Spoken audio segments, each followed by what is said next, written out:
Oh, hi guys, I'm doing another recording, but we're going to be making local multiplayer, so please go into your creations and get into a scene. It's currently not named because I haven't made it, and then create it. Now, get a microchip, and if you want to make a game, put this microchip inside of it. I won't. I just want to test it. Local multiplayer. Because in Dreams, you can do long network multiplayer because basically this will work off how many players and how many imps you have. So say that you have 10, or say if you have 2 people, we need it to show 2 different people on the screen up at the top corner or wherever you're putting the player's health. So instead, I'll just be using the slider from 1 to 4. So yeah.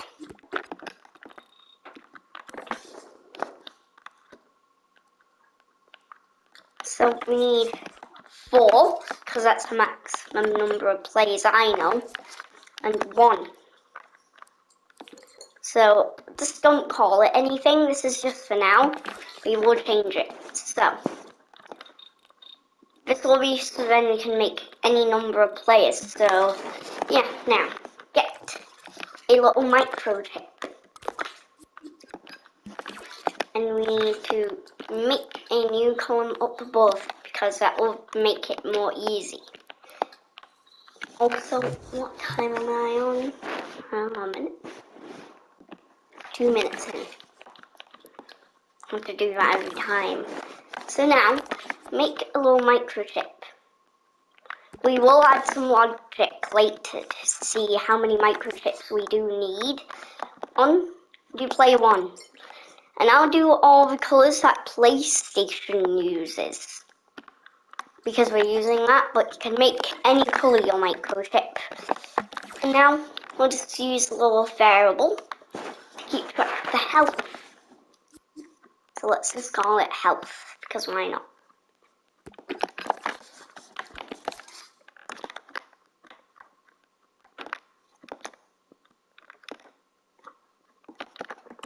Okay, now that you have variable, set the maximums to 0 and 100, or whatever value if you want to be 1, and I'll just keep it in a dream, because I'm thinking of making it a dream, so health, and I'll also add 1 after it, because I want to know which player it is.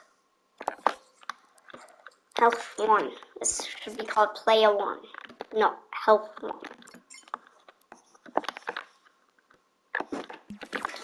So now, I'll just take something like, say, if you want to animate a little bar at the top, sure, that's what I'm going to be doing. So just make a text display and put space in it. And I don't like shadows, but I will leave them. Now go into the text box properties and turn off autofit. That will make it so then you can slide around it. And now activate grid space, or grid. And now I'm just going to color the background green and make it nice and curvy. You can do as much curve as you want. Now just go into the alignment settings and do left. This will help you later when you're actually making it so then you slide it down. So yeah, make it as big as you want and as small as you want. And also you need to add something that will tell you which player is, like color, and I'm going to be doing it from light to dark. So yeah. Now go into your player 1. And we will have to do some calculating and also set this to 100. Got to tell you that. Now that you have 100, Now divide by 100. So then 100 turns to 1, and 1 turns to 100. So I'm just going to divide by 100. And then plug it into your timeline. So then you can actually make it so this is it. And now I'll just call this health. Because we'll be copying this microchip for the other players and moving it up and down. Now go to the end. Now click on here, click here, and now turn it down to 0 and make it completely black. So then if it's 0, it'll turn completely black. And now set so if it's 1, we basically want it at max health with a nice bright colour. Maybe slide up the intensity a little bit. Now, if I would have wanted orange, you can't do that. But now, I have a working health bar that can slide up and down. If you have one player, that's why we need the slider. Now, I'm just going to compress this. Now I'm going to make a new variable. Now, red. Make it red, make player 2.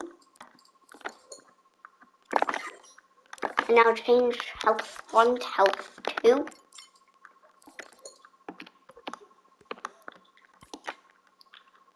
And go into the timer to see. Now, this. Wait, did I just call a timeline timer? Yes, timeline. Okay, now go in. Change it so it's red. And change it here so then it's red again. Now, drag that. Okay. Goes to here. See the problem? You can't grab it, can you? So we'll have to make a new keyframe to do it. So just drag in a new keyframe or copy the keyframe.